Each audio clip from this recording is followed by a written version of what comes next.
Ma famille m'a rejeté pour le mensonge de ma sœur, me laissant lutter seul des années. Aujourd'hui menacés d'expulsion, ils me supplient de les aider. Je leur ai dit, la famille? C'est fini depuis des années. Et je les ai regardés tout perdre. Il y a 5 ans, si vous m'aviez demandé ce que signifiait le mot famille, j'aurais tout dit. Le fondement, le filet de sécurité, les gens qui ne vous tourneraient jamais le dos, peu importe à quel point la vie était difficile. Mais maintenant quand j'entends quelqu'un dire « nous sommes une famille », tout ce que je ressens, c'est une douleur sourde dans ma poitrine et l'écho de portes qui claquent à mes pieds. Je m'appelle Nathan. J'ai 28 ans et j'ai appris à la dure que parfois, les gens qui sont censés vous aimer inconditionnellement vous jetteront au loup dès que cela les arrangera. Il a suffi d'un seul mensonge ridicule et facilement réfuté de ma sœur. Et soudain, j'étais l'étranger, la déception, le méchant. Ils n'ont même pas demandé mon avis. En grandissant, j'avais l'habitude de penser que notre famille était soudée. Pas parfaite, aucune famille ne l'est, mais assez proche pour que je croie que nous nous soutiendrions toujours mutuellement. Nous avons grandi dans une maison modeste mais confortable dans la banlieue d'une petite ville. Mes parents étaient du genre à se vanter du travail acharné qu'ils avaient fourni pour tout ce que nous avions. Et pour être juste, ils ont travaillé dur. Mon père était entrepreneur, partant toujours avant le lever du soleil et rentrant avec de la sueur dans les cheveux. Ma mère travaillait à temps partiel dans une clinique locale et gérait tout à la maison. J'étais l'aîné, né quand ma mère n'avait que 21 ans, ce qui signifie que je l'ai vu grandir en même temps que j'essayais de faire de même. Puis il y avait ma jeune sœur, Mélanie, 2 ans de moins que moi, mais d'une manière ou d'une autre toujours traitée comme le bébé de la famille, peu importe notre âge. Mélanie était compliquée. Si vous la rencontriez une fois, vous la décririez probablement comme charmante, douce, même. Elle avait cette voix douce, presque angélique, et de grands yeux noisettes qui pouvaient cligner du regard pour effacer la culpabilité comme si de rien n'était. Mais derrière ce doux sourire se cachait quelqu'un qui pouvait manipuler une pièce entière sans jamais élever la voix. Elle avait appris très tôt que si elle pleurait juste assez ou tordait légèrement la vérité, les gens, surtout mes parents, prendraient son parti sans poser de questions. J'avais l'habitude de rejeter cela comme des enfantillages de petite sœur. Je veux dire, quel enfant n'exagère pas un peu pour éviter les ennuis? Mais en vieillissant, ce n'était plus des petites choses. Elle avait une habitude. Elle n'a jamais assumé la responsabilité, et quelqu'un d'autre a toujours payé le prix de ses erreurs. Habituellement, c'était moi. Je me souviens avoir eu 16 ans et avoir été puni pendant 2 semaines parce que Mélanie avait juré que j'avais organisé une fête pendant que mes parents étaient en ville. La vérité, elle avait invité quelques amis, dont l'un s'était saoulé et avait cassé une lampe. Quand je l'ai confrontée plus tard, elle n'a même pas sourcillé. Elle m'a juste donné ce même doux sourire et a dit, « Tu es l'aîné, Nat. Tu es censé assumer le blâme. » Et elle le pensait comme s'il s'agissait d'une loi tacite entre frères et sœurs. Ce moment aurait dû être un signal d'alarme, mais j'ai continué à me dire qu'elle finirait par s'en sortir. Qu'au fond, elle se souciait.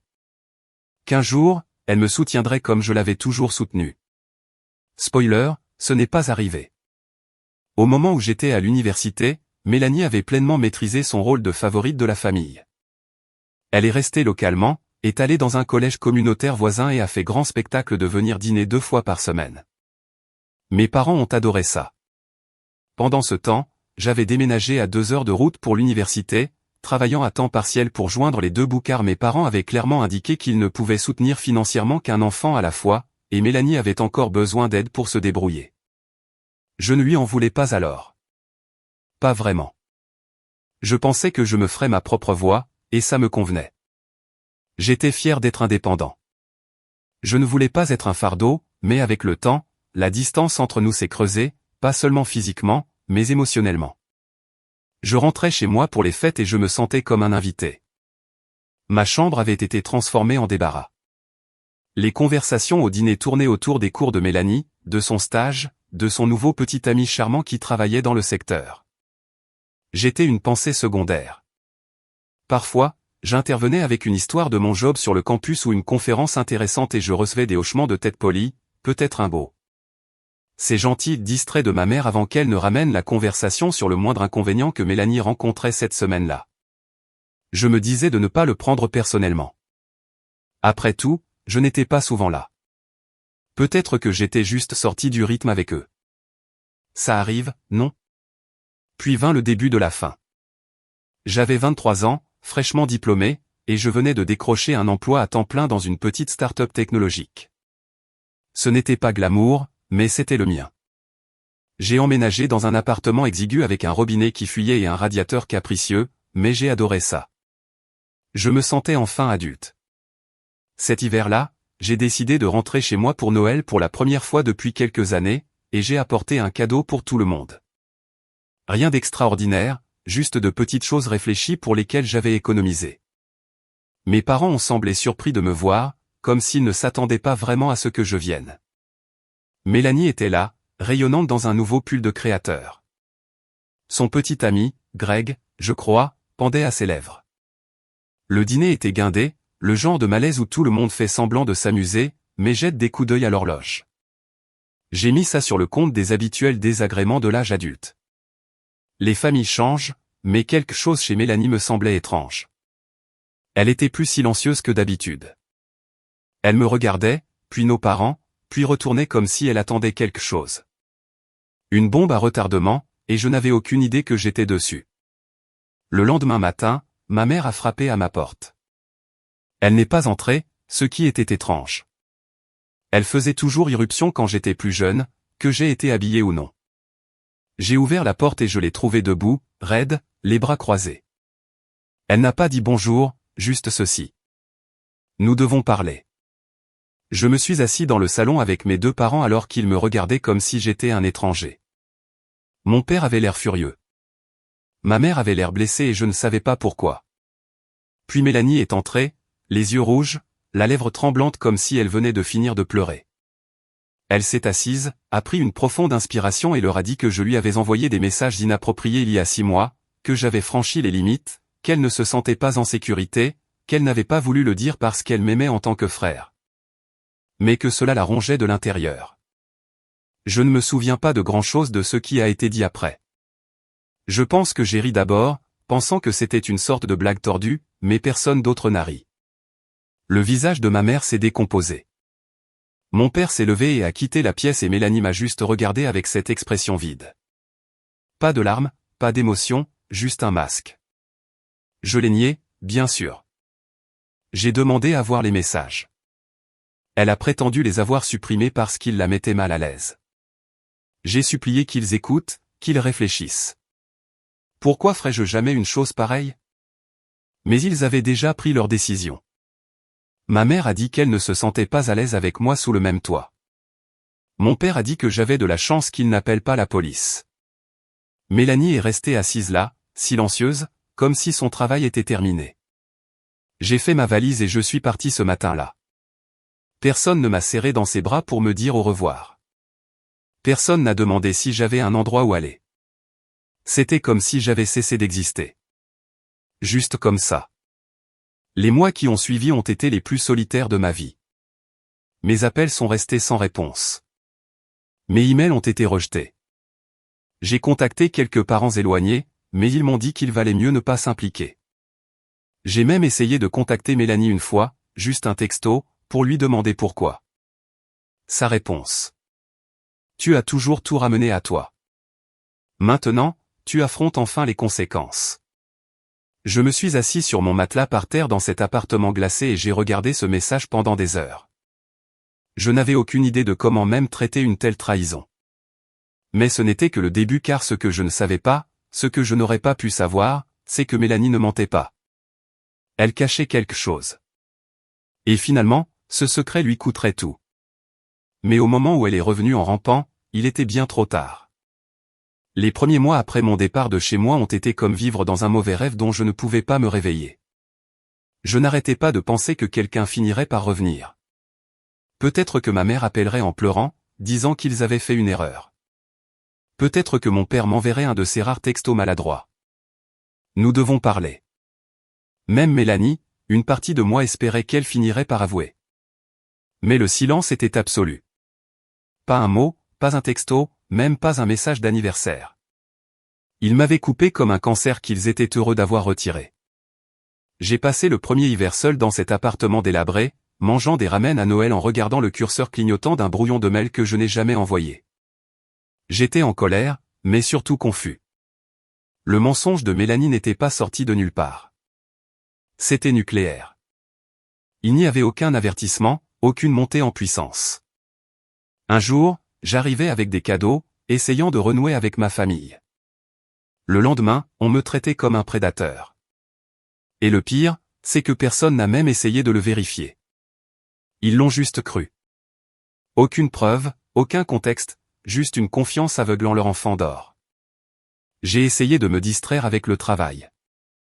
La start-up où j'étais n'avait rien d'extraordinaire, mais elle était déterminée et l'équipe était assez petite pour que je me sente à nouveau vu.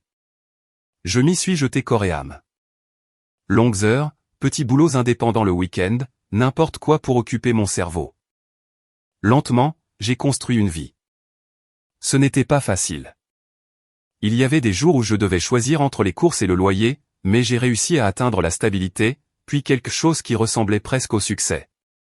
Pendant ce temps, mes seuls aperçus de ma famille venaient des réseaux sociaux. J'ai refusé de suivre qui que ce soit, mais des amis communs les identifiaient parfois ou des photos flottaient sur mon fil d'actualité. Mélanie a obtenu son diplôme, a trouvé un emploi dans une entreprise de marketing au centre-ville, a posé avec mes parents dans des restaurants branchés et des barbecues familiaux comme si de rien n'était, comme si je n'avais jamais existé. Sur chaque photo, ma vieille place à table était occupée par quelqu'un de nouveau, Greg, puis un autre gars, puis un autre. Mélanie souriait toujours le centre de l'attention. Je n'étais même pas un souvenir. 3 ans passèrent. Je ne suis pas beaucoup sorti avec des filles. Il est difficile de s'ouvrir à quelqu'un quand on regarde constamment par-dessus son épaule, en se demandant si son propre sang pourrait essayer de ruiner votre vie à nouveau. Mais j'ai continué à construire. J'ai changé 2 fois de start-up, pour finalement atterrir dans une entreprise qui offrait des options d'action. J'ai économisé de manière obsessionnelle, loué un meilleur appartement et acheté une voiture d'occasion qui ne calait pas sous la pluie. J'ai recommencé à courir, j'ai rejoint un club de lecture. À toutes fins utiles, j'allais bien.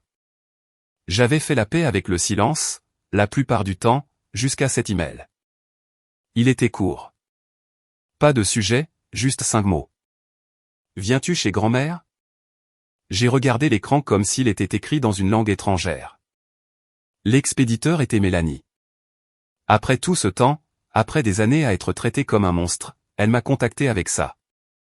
Pas d'excuses, pas d'explications, juste un message décontracté comme si nous étions toujours en contact. Mes doigts ont plané au-dessus du clavier, incertain s'il fallait répondre, supprimer ou crier. J'ai finalement répondu par une seule phrase. As-tu voulu m'envoyer ça? Elle a répondu presque instantanément. Oui, elle est malade. Tout le monde sera là. Ce mot où tout le monde a fait quelque chose se tordre dans ma poitrine. Je savais ce qu'elle voulait dire. Tout le monde sauf moi. À moins, bien sûr, que je ne revienne en rampant. Que je prétende que rien ne s'est passé. Que je joue le jeu du frère aîné obéissant qu'ils avaient effacé du récit. Je n'ai pas répondu. Je ne pouvais pas. Pas encore. Mais l'email a fissuré quelque chose en moi. Une lente fuite de curiosité que je ne pouvais pas colmater. J'ai recommencé à vérifier ses réseaux sociaux. Pas seulement les siens, mais ceux de mes parents, de la famille élargie, de tout le monde. Je n'ai pas interagi, mais j'ai regardé et ce que j'ai vu m'a mis le ventre noué. L'entreprise familiale, l'entreprise de construction de mon père, avait disparu, vendue. Mes parents avaient réduit leur train de vie dans une location. Il y avait des posts vagues sur des moments difficiles et des transitions difficiles. Mélanie, pendant ce temps, changeait d'emploi. Elle avait lancé une sorte de blog lifestyle et promouvait des t-shirts détox et des sponsorisations bon marché. Son dernier post disait quelque chose comme « Tout recommencer est effrayant mais nécessaire ». Avec une photo d'elle devant un camion de déménagement. La façade se fissurait. Puis un soir, j'ai reçu un appel d'un numéro inconnu. Je n'ai presque pas décroché, mais quelque chose dans mes tripes m'a dit de le faire. Allô? Silence. Puis Nat. C'était ma mère. Sa voix était plus douce que je ne me souvenais, plus faible, comme si quelqu'un lui avait coupé le souffle. Elle a demandé comment j'allais. A dit qu'elle me manquait. A dit que grand-mère était décédée et qu'il nettoyait la vieille maison. Puis est arrivée la vraie raison de l'appel. Ils étaient expulsés. Apparemment, le bail était terminé. Le propriétaire avait trouvé un nouvel acheteur et mes parents n'avaient nulle part où aller. Nous essayons de rester ensemble, a-t-elle dit, la voix tremblante. Mais c'est difficile. Mélanie fait de son mieux, mais c'est beaucoup. Je n'ai rien dit. Puis elle a ajouté, tu as toujours été bon avec l'argent. Peut-être que tu pourrais aider. C'est à ce moment-là que j'ai su qu'il ne me voulait pas de retour. Il voulait une bouée de sauvetage, un pansement financier. Je pouvais presque voir les rouages tourner dans sa tête, ramener Nat dans le cercle, prétendre que le passé ne s'était jamais produit, et le faire nous soutenir jusqu'à ce que nous soyons à nouveau stables. Je lui ai dit que j'avais besoin de temps pour réfléchir. Au cours des jours suivants, j'ai commencé à assembler les pièces. J'ai parlé à un vieil ami commun qui travaillait dans le même cabinet que Mélanie. Il s'avère qu'elle avait été licenciée pour usage inapproprié de ressources de l'entreprise. Rumeurs de mensonges dans les rapports, fabrication de statistiques.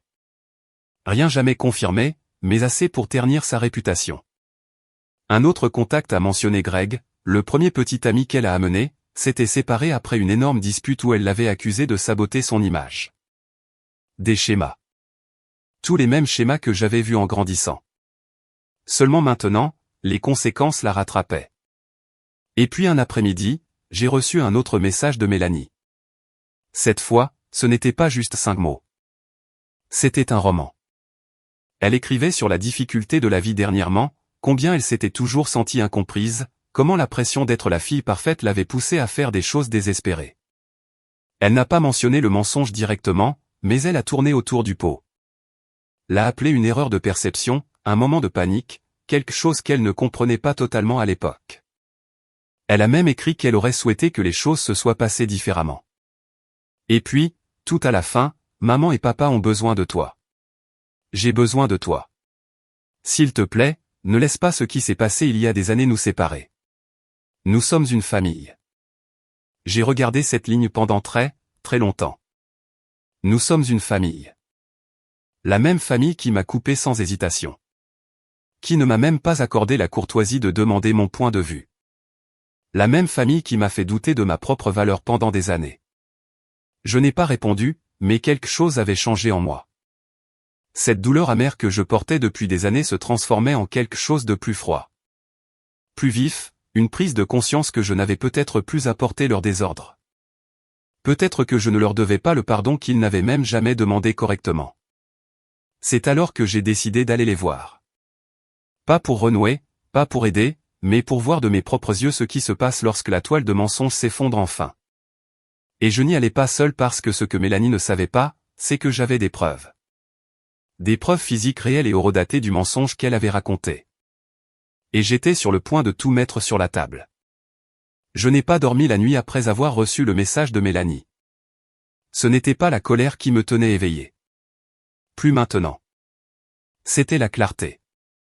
Une clarté froide et sobre que je n'avais pas ressentie depuis des années. Toutes les supplications que je faisais autrefois dans ma tête, pourquoi ne me demande-t-il pas mon avis? Pourquoi dirait-elle ça?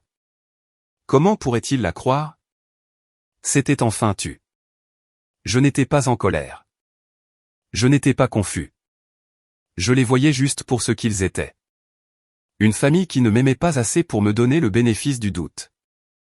Et une sœur qui aimait l'attention plus qu'elle n'a jamais aimé la vérité. Mais même avec tout ça, j'avouerai que les voir s'effondrer n'était pas aussi satisfaisant que je ne le pensais.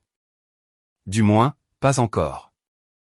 Il y a un moment qui vous frappe quand vous réalisez que personne ne va vous sauver. Pas de grande révélation, pas d'excuses, pas de coup frappé à votre porte par quelqu'un tenant un café et disant que nous avons fait une erreur, juste le silence. J'avais atteint ce moment il y a des années, mais ceci était différent. Je me tenais de l'autre côté du trou qu'ils avaient creusé pour moi, et maintenant j'avais le choix. Je pouvais m'en aller, ou je pouvais remonter dedans, mais cette fois avec une corde et un projecteur. Et avant de faire l'un ou l'autre, j'avais besoin de me souvenir comment j'en étais sorti. Après avoir été expulsé, ces premiers mois ont été ceux qui s'est rapproché le plus du fond que j'ai jamais connu. Je n'avais pas de plan de secours. Je venais de commencer mon nouveau travail. Mes économies étaient dérisoires et mon état émotionnel était en lambeaux. Je ne parlais à personne. Je me suis isolé durement. J'avais tellement peur que si j'ouvrais mon cœur à qui que ce soit, même à des collègues, je passerais pour quelqu'un de blessé ou d'instable. Chaque fois que j'essayais d'expliquer ce qui s'était passé, je me heurtais à un mur. Parce que comment expliquer une telle trahison sans avoir l'impression de laisser quelque chose de côté? Finalement, j'ai arrêté d'essayer. Je me suis tu. Je me suis enterré dans le travail juste pour survivre. Je restais tard, me portais volontaire pour des projets de week-end, prenais tous les quarts que personne ne voulait. Je ne le faisais pas pour avancer. Je ne voulais juste pas rentrer chez moi dans le silence. Mais quelque part dans cette obscurité, quelque chose d'étrange s'est produit. J'ai excellé dans ce que je faisais. J'ai commencé à remarquer des schémas dans le travail. Des inefficacités, des goulots d'étranglement, des systèmes qui pouvaient être reconstruits. J'ai gardé des notes, créé des modèles, appris l'automatisation de base par moi-même. Quelques-unes de mes idées ont réellement fait économiser de l'argent à l'entreprise, et le directeur de la technologie l'a remarqué. Un jour, elle m'a arrêté dans le couloir et m'a demandé si j'avais déjà pensé à diriger une équipe. J'ai dit, non, je n'étais pas un leader. Elle a ri et a dit, vous l'êtes déjà. Vous ne le savez juste pas encore. Je pense encore à ce moment-là. Pas parce que cela a tout changé du jour au lendemain, mais parce que c'était la première fois depuis des années que quelqu'un croyait en moi. Aucune question, aucune accusation, juste de la confiance. Ce fut le début de l'ascension. J'ai été promu chef d'équipe en 1 an. J'ai obtenu une petite augmentation, mais plus important encore, j'ai gagné en influence, en visibilité. J'ai commencé à réseauter discrètement au début, juste sur LinkedIn et lors de rencontres. Finalement, j'ai rencontré quelques personnes d'autres startups qui étaient frustrées par leur propre rôle. Nous avons commencé à nous épancher, puis à réfléchir, puis à construire. 2 ans après avoir été coupé par ma famille, j'ai cofondé une petite société de conseil technologique avec 3 de ces personnes. Nous n'avions pas d'investisseurs, pas de bureau tape à accent grave-l'œil, juste un produit irréprochable et une exécution implacable. Nous nous spécialisions dans l'aide aux petites et moyennes entreprises en difficulté pour moderniser leur système, en particulier celles dirigées par des générations plus âgées qui étaient réticentes au changement. Notre premier gros contrat concernait une entreprise manufacturière régionale dont la comptabilité était encore gérée dans de véritables classeurs. Nous l'avons fait passer au XXIe siècle, leur avons économisé 6 chiffres, et le bouche à oreille s'est rapidement propagé. La 3e année, nous avions 12 employés et une liste d'attente. Je n'en ai parlé à personne. Pas même aux amis communs qui étaient restés vaguement connectés au fil des années. Je n'en ai pas parlé sur les réseaux sociaux, je ne me suis pas vanté, je ne me suis pas réjoui. J'ai juste travaillé. Mais j'ai commencé à tout documenter. Voyez-vous, après ce qui s'est passé avec Mélanie, je suis devenu obsédé par les preuves. J'ai commencé à tout sauvegarder. Textos, emails, journaux d'appel. J'ai sauvegardé chaque message que j'ai jamais envoyé, chaque message vocal, des captures d'écran de conversation, des photos avec des horodatage. J'ai archivé tout ce qui concernait la semaine précédant ce Noël, les jours précédant l'accusation. Et un jour, en organisant de vieux dossiers, j'ai trouvé quelque chose que j'avais complètement oublié. C'était un enregistrement d'écran. À l'époque, je testais un nouveau logiciel de montage vidéo et j'avais fait quelques essais d'enregistrement de tutoriels de base. L'une de ces vidéos, par pur hasard, a capturé un enregistrement d'écran complet de mes conversations par SMS pendant une semaine particulière début décembre. La semaine exacte où Mélanie prétendait que je lui avais envoyé des messages inappropriés. La vidéo me montrait en train de texter un camarade de classe à propos d'un projet, de chercher des recettes de dîner, et sans jamais ouvrir une conversation avec Mélanie. Pas même une fois. Je ne lui avais même pas envoyé de message cette semaine-là. Les horodatages étaient clairs. L'écran montrait les dates exactes. Toute la vidéo était comme un alibi en direct. Je ne m'en étais jamais rendu compte. J'ai regardé pendant longtemps. Une partie de moi se sentait vengée. Une autre partie de moi se sentait malade parce que, au fond, j'ai réalisé quelque chose de terrifiant. Même si j'avais eu cela à l'époque, cela n'aurait probablement pas eu d'importance. Mes parents ne cherchaient pas de preuves. Ils cherchaient un méchant et Mélanie leur en a donné un. Pourtant, j'ai sauvegardé la vidéo dans 3 endroits distincts. Et puis j'ai continué à grimper. À 26 ans, j'ai acheté ma première propriété, un condo de 2 chambres dans un quartier calme près d'un parc. Ce n'était pas Tapa accent Graveleuil, mais c'était le mien. Je l'ai décoré lentement, prenant mon temps avec chaque pièce. J'ai peint les murs moi-même, installé des étagères, collectionné une quantité ridicule de livres et de tasses à café. Pour la première fois, mon espace me ressemblait. Pas un débarras, pas une chambre d'occasion, mais le reflet de la personne que je reconstruisais à partir des décombres. J'ai adopté un chien de sauvetage nommé Otto, un vieux golden retriever aux yeux voilés et au cœur d'or. Il ronflait comme un camion, mais me suivait partout. C'est étrange comme il est réconfortant d'avoir quelque chose qui vous attend à la porte. Finalement, j'ai recommencé à sortir prudemment. Lentement, j'ai rencontré quelqu'un, Julia, dans une librairie de tous les endroits. Elle lisait le même roman policier obscur que je venais de finir, et nous avons passé une demi-heure à nous disputer sur la fin. Elle avait cette force tranquille, le genre de femme qui ne se souciait pas des petites conversations ou des jeux sociaux. Elle voyait simplement les gens. Je ne lui ai pas parlé de ma famille tout de suite. Quand je l'ai finalement fait, elle n'a pas sourcillé. « Tu ne méritais pas ça », a-t-elle dit après que j'ai expliqué l'accusation. « Et je suis désolé que personne ne t'ait protégé. » Des mots simples, mais ils ont touché plus profondément que je ne m'y attendais. Je n'ai pas pleuré, mais j'ai senti quelque chose se fissurer en moi. Et pour la première fois, ce n'était pas de douleur.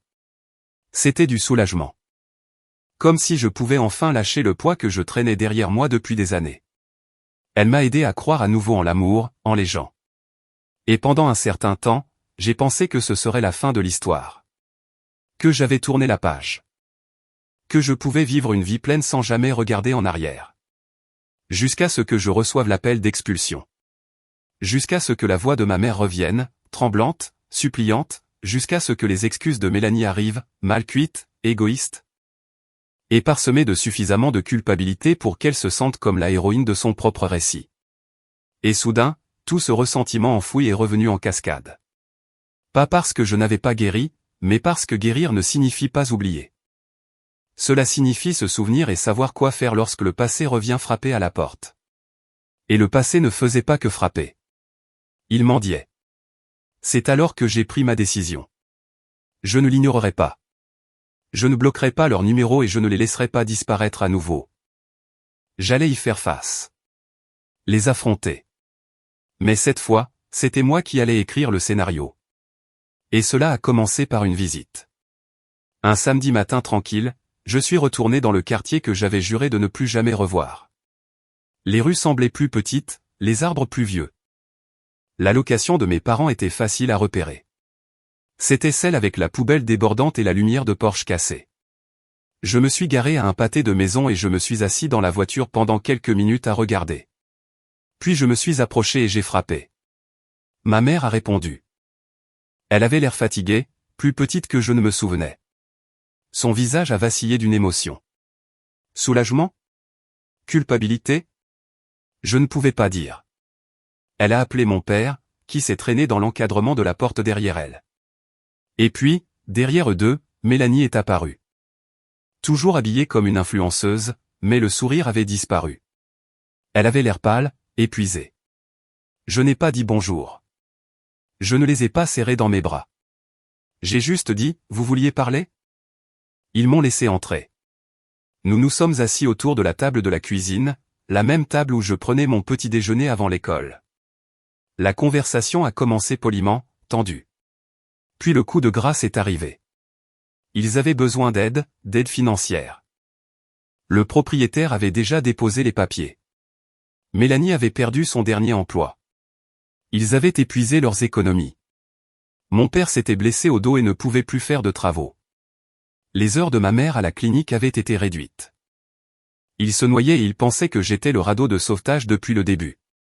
Mélanie parlait à peine. Elle gardait les yeux sur la table, tordant une bague à son doigt. Ma mère s'est penchée en avant. Nathan, a-t-elle dit, cela n'a pas à être compliqué. Nous sommes une famille. Nous pouvons tout mettre derrière nous. Et c'est là que j'ai souri parce que j'avais apporté les preuves. Je ne sais pas à quelle réaction il s'attendait. Des larmes peut-être, ou cet adoucissement dans ma voix que j'avais quand je voulais arranger les choses, mais je n'étais pas venu pour arranger quoi que ce soit.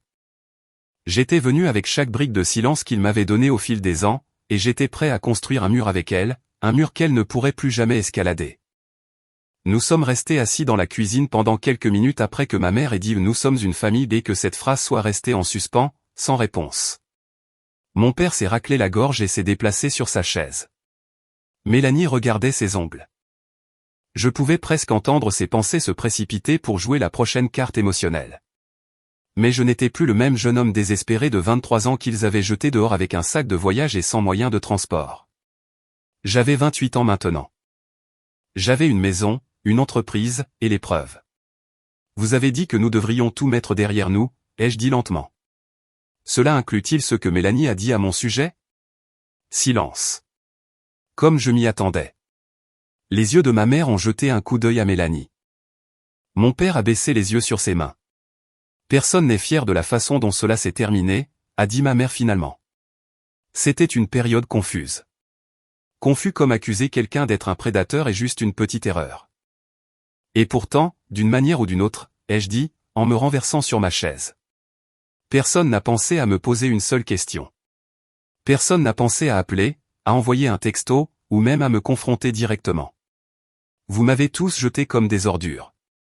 Et maintenant, soudainement, je suis le seul qui peut t'aider.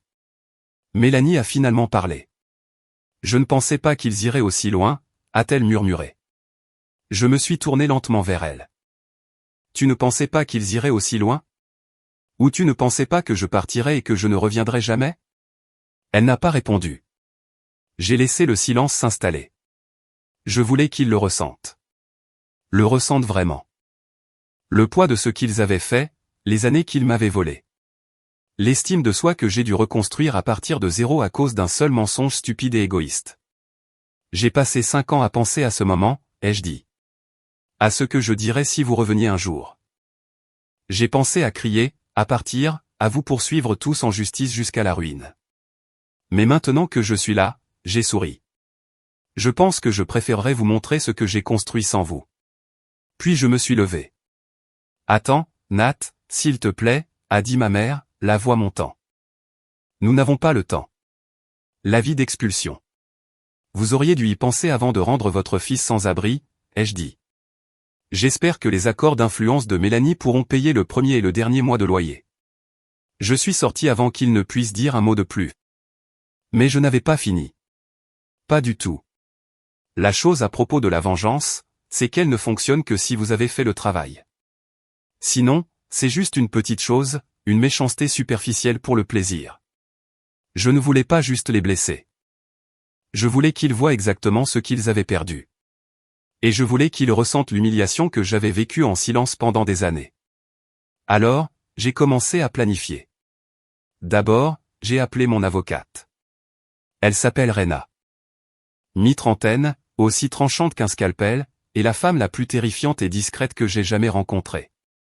Je n'ai même pas eu à expliquer grand-chose, juste mentionner que ma sœur avait fait une déclaration diffamatoire il y a des années qui avait failli ruiner ma vie. Et maintenant elle me contactait à nouveau par écrit. Réa n'a pas cligné des yeux. Elle a demandé les messages, l'enregistrement d'écran et la chronologie. J'ai tout envoyé dans un dossier propre. S'agit-il d'un procès? A-t-elle demandé après l'avoir examiné. Éventuellement, ai-je dit, mais pour l'instant, je dois faire un point. Réa a compris immédiatement. Vous voulez les secouer fort? Elle a gloussé. Faisons-le. Nous avons rédigé une lettre de mise en demeure qui était un chef-d'œuvre de menaces légales polies. Elle exposait le mensonge de Mélanie en langage juridique clair. Elle référençait la chronologie de son accusation, son refus de présenter des preuves, et les conséquences financières et émotionnelles que j'ai subies en conséquence directe. Elle se terminait par un avertissement sévère. Tout contact futur sans excuse formelle et restitution entraînerait une poursuite en diffamation. Mais voici la tournure. Je ne l'ai pas envoyée. Pas encore.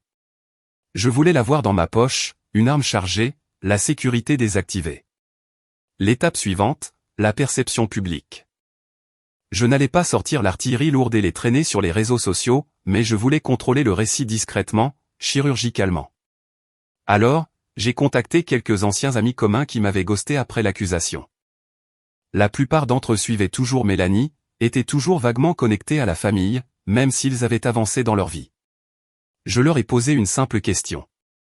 Hey, chose aléatoire, mais avez-vous déjà entendu parler de ce qui s'est passé entre moi et ma sœur? Tous ont dit oui. Tous avaient entendu la version de Mélanie. Alors, je leur ai donné la mienne. Je n'ai pas râlé.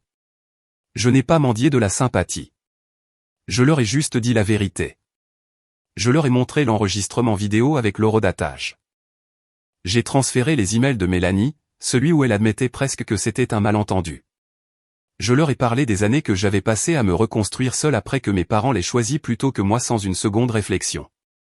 Et un par un, j'ai vu la lumière revenir dans leurs yeux. Nat, je suis tellement désolé, mec. Je n'en avais aucune idée. Elle nous a dit quelque chose de complètement différent. Je me sens tellement idiot. Certains d'entre eux ont commencé à contacter Mélanie de leur propre chef, posant des questions. D'autres l'ont discrètement unfollowed. Quelques-uns l'ont même bloqué. La fissure sociale dans son petit empire avait commencé, et je ne l'avais même pas encore touchée. Mais je ne me concentrais pas seulement sur elle. Mes parents étaient toujours impliqués aussi. Parce qu'ils ne savaient pas que j'avais récemment acheté une propriété, une grande. C'était un duplex en bordure de ville. 2 unités séparées, toutes deux récemment rénovées. J'avais l'intention de les louer. Mais maintenant, avec l'expulsion imminente pour mes parents, j'avais une meilleure idée. Alors, j'ai appelé un agent immobilier que je connaissais et je lui ai demandé de me rendre service. Listez l'unité à côté de la mienne comme disponible, mais ne l'annoncez pas publiquement pour l'instant. Compris, a-t-elle dit. Y a-t-il quelqu'un en particulier pour qui vous la gardez? J'ai souri. Oui, mes parents. Ils ne le savent juste pas encore. Le lendemain matin, j'ai envoyé un message à ma mère. Si vous cherchez un endroit, il y a une unité disponible près de mon condo. Le loyer est de $1,600 par mois. Premier et dernier mois d'avance. Je pensais que vous aimeriez jeter un œil avant que quelqu'un d'autre ne le prenne. Il lui a fallu moins de 10 minutes pour appeler. Nat, est-ce que c'est votre endroit? J'ai gardé ma voix plate. Je possède la propriété. Elle a fait une pause. Vous nous proposez de rester là? Je vous propose de vous la louer. Contrat de location standard. Pas de traitement spécial. Quoi? Elle a halté. Vous nous faites payer un loyer. Vous m'avez fait payer que de la douleur pendant 5 ans. J'ai dit, cela semble juste. Elle a bafouillé, a essayé de revenir sur ses paroles, mais j'ai raccroché. Il ne s'agissait pas d'être cruel. Il s'agissait de leur montrer que les termes avaient changé. Je détenais les clés maintenant. Et puis, comme touche finale, je les ai tous invités, mes parents, Mélanie, et même quelques membres de la famille élargie, à un dîner de réconciliation familiale privé dans un lieu neutre. Un joli petit restaurant italien au centre-ville. Cosy, élégant, assez petit pour être intime, assez grand pour faire du bruit si nécessaire. Ils ont tous répondu oui. Je ne pense pas qu'ils aient réalisé dans quoi ils s'embarquaient. J'ai choisi une table d'angle ce soir-là, avec Rena assise à proximité, jouant le rôle d'une amie du travail. Je m'habillais chic, mais décontracté, pas accent grave-l'œil, juste assez prospère pour soulever des questions. Ils sont tous arrivés l'air fatigués, usés. Ma mère avait l'air de ne pas avoir dormi depuis des jours. La boiterie de mon père s'était aggravée. Mélanie s'accrochait toujours à son image d'influenceuse, mais son maquillage était bâclé, et les cernes sous ses yeux étaient plus que juste un mauvais éclairage. Nous avons eu une conversation polie et tendue. Ils ont essayé de rester polis et puis j'ai fouillé dans ma veste et j'ai sorti un petit dossier noir. Je l'ai posé doucement sur la table. Ceci, ai-je dit, est un calendrier complet des événements entourant l'accusation faite par Mélanie il y a 5 ans, y compris un enregistrement d'écran de mon téléphone pendant la période où elle prétend que je lui ai envoyé ces messages, ce que je n'ai jamais fait. Tout le monde s'est figé. Le visage de Mélanie a viré au blanc. Ma mère a tendu la main vers le dossier avec des doigts tremblants, mais je l'ai retiré. Vous n'avez pas le droit de le voir. Pas à moins que vous ne soyez prêt à le faire correctement. Faire quoi correctement? A demandé mon père. S'excuser. Par écrit, une vraie excuse envoyée à chaque personne à qui vous avez répandu l'histoire. Et toi, je me suis tourné vers Mélanie, tu reconnaîtras dans cette lettre que tu as menti, que tu l'as fait pour manipuler la situation, que tu as ruiné la vie de ton frère pour rien. La bouche de Mélanie s'ouvrait et se fermait comme un poisson. Tu ne peux pas. Oh, je peux, ai-je dit. Parce que si vous ne le faites pas, Rena ici dépose la plainte en diffamation lundi matin, et je la rendrai publique. J'enverrai les documents judiciaires à tous ceux qui ont travaillé avec vous, à tous les sponsors, à tous les employeurs potentiels. Vous ne serez plus jamais en confiance. Ma mère a commencé à pleurer. Mon père avait l'air abasourdi. Mélanie a juste regardé le dossier comme s'il s'agissait d'une grenade vivante. Je ne veux pas de vengeance, ai-je dit. Pas le genre désordonné, mais je veux de la responsabilité, et je veux que vous viviez avec la connaissance que je ne suis pas le même fils que vous avez jeté. Je suis plus fort maintenant et je n'ai jamais eu besoin de vous. Pas du tout. Je me suis levé et je les ai laissés là, stupéfaits. Je n'ai pas regardé en arrière. Mais je savais que c'était le moment où ils avaient finalement compris. Les rôles avaient été inversés. La suite, c'est là que le vrai contre-coup commence. Le silence après mon départ de ce dîner était assourdissant. Pendant 3 jours, pas d'appel, pas de mail, pas de longs SMS, même pas un des messages vagues et manipulateurs de Mélanie. C'était le calme avant la tempête, et je savais exactement quel genre de tempête s'annonçait. Le 4e jour, Rena m'a appelé. Ils ont répondu, dit-elle. Mon estomac s'est tendu, mais ma voix est restée stable. Et ils se plient. Elle semblait presque amusée. Ils veulent éviter un procès. Mélanie a rédigé des excuses écrites. Elle a été examinée par mon équipe. Nous aurons besoin de votre signature pour finaliser cela dans le cadre de l'accord juridique, mais elle coche toutes les cases que nous avons définies. Je n'ai pas répondu immédiatement. Vous la voulez ? A-t-elle demandé. Non, ai-je dit après un moment. Je veux qu'elle soit publiée. Le document que Mélanie a soumis faisait 3 pages. La moitié était du baratin juridique, mais la seconde moitié, celle qui comptait, était là où elle avouait. Elle a admis qu'elle avait menti. Elle a admis qu'il n'y avait pas de message. Que je n'avais rien dit d'inapproprié. Que son accusation avait été fabriquée dans un moment de panique et d'égoïsme. Elle a blâmé la pression, le stress, la jalousie, toutes les excuses possibles, mais noir sur blanc, elle a déclaré clairement et sans équivoque, Nathan n'a jamais fait les choses dont je l'ai accusé. Elle l'a signé, daté, son nom, en entier. Au terme de l'accord, elle était tenue d'envoyer la lettre à 10 personnes spécifiques, chacune m'ayant soit unfollowed, bloqué, ou ghosté après l'accusation. Mes parents ont également dû envoyer leur propre lettre reconnaissant leur échec à vérifier la plainte et offrant des excuses formelles pour les conséquences de leur décision. S'ils violaient l'accord, le procès serait immédiatement engagé. Ils se sont conformés. Mais je n'avais pas fini. Il me restait un dernier coup à jouer. Il ne s'agissait pas de poursuites judiciaires ou de lettres. Il s'agissait de l'héritage. Mes parents faisaient toujours face à l'expulsion. Ils n'avaient pas trouvé un autre endroit et le propriétaire ne cédait pas. Leur bail expirait dans 3 semaines. Ils étaient désespérés et pendant un bref instant, ils ont encore cru que je pourrais surgir et les sauver. Je les ai laissés y croire pendant 2 jours de plus. Puis, un vendredi matin, je leur ai envoyé une enveloppe. À l'intérieur se trouvait un avis. J'avais acheté leur dette de location impayée directement auprès du propriétaire. Le propriétaire avait été plus qu'heureux de la collecter en une seule somme globale. Ce n'était que quelques milliers. Un petit prix pour ceux qui allaient suivre. La 2e page était un avis de départ sous 30 jours signé par moi. J'étais légalement devenu le créancier de leur propriétaire. Ils me devaient maintenant. Mes parents ont appelé ce soir-là en panique. Je n'ai pas décroché. Mélanie a appelé 1 heure plus tard. J'ai décroché juste pour entendre la panique dans sa voix. « Pourquoi fais-tu ça ?» a-t-elle demandé en tremblant. « Tu as menti et ruiné ma vie », ai-je dit calmement. « Et pendant des années, tu n'as pas seulement vécu confortablement. Tu as vécu célébré, protégé, loué. Tout ça pendant que je me reconstruisais à partir de rien. Tu ne peux pas jouer la victime maintenant. Mais nous nous sommes excusés. Tu as eu ce que tu voulais. » Non, ai-je dit. Je ne voulais pas d'excuses. Je voulais la vérité. Maintenant, je l'ai, et le reste. J'ai marqué une pause. C'est juste des affaires. Puis j'ai raccroché. Ils ont déménagé exactement 27 jours plus tard. Mélanie est devenue muette.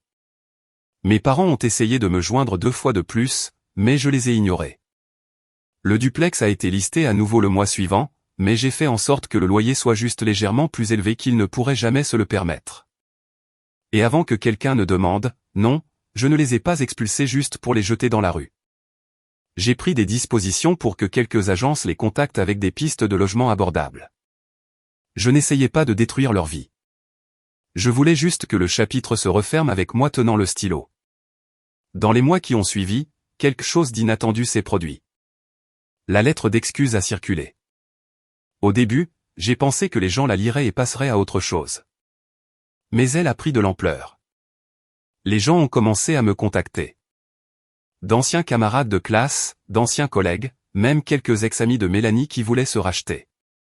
Un gars qui m'avait bloqué pendant des années a envoyé un message qui disait simplement « J'avais tort. Tu méritais mieux ». Je n'ai pas pardonné à tout le monde, mais j'ai accepté leur message calmement, avec grâce. Réa et moi n'avons jamais déposé la plainte. Elle a gardé la documentation dans un dossier scellé au cas où elle serait jamais nécessaire, mais j'avais fini. Mélanie a supprimé ses comptes d'influenceuse.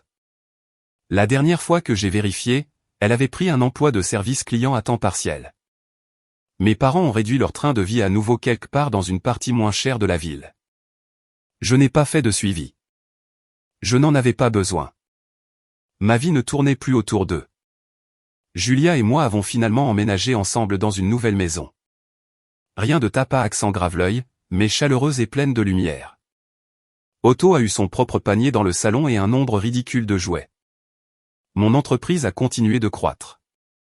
J'ai investi dans 2 nouvelles startups, embauché plus de personnel et commencé à encadrer de jeunes entrepreneurs qui me rappelaient moi-même à l'époque où tout s'était effondré. Un après-midi, environ 1 an après le dîner, Julia m'a trouvé sur le porche avec une tasse de café et une drôle d'expression sur le visage. « À quoi penses-tu » a-t-elle demandé. J'ai réfléchi une seconde. « Le pardon » ai-je dit. « Ce n'est pas quelque chose que vous devez aux gens. C'est quelque chose que vous décidez de donner ou non, mais la clôture. » J'ai souri et regardé la rue, paisible et dorée sous le soleil. La clôture, ça, on l'apprend. Et c'est exactement ce que j'ai fait.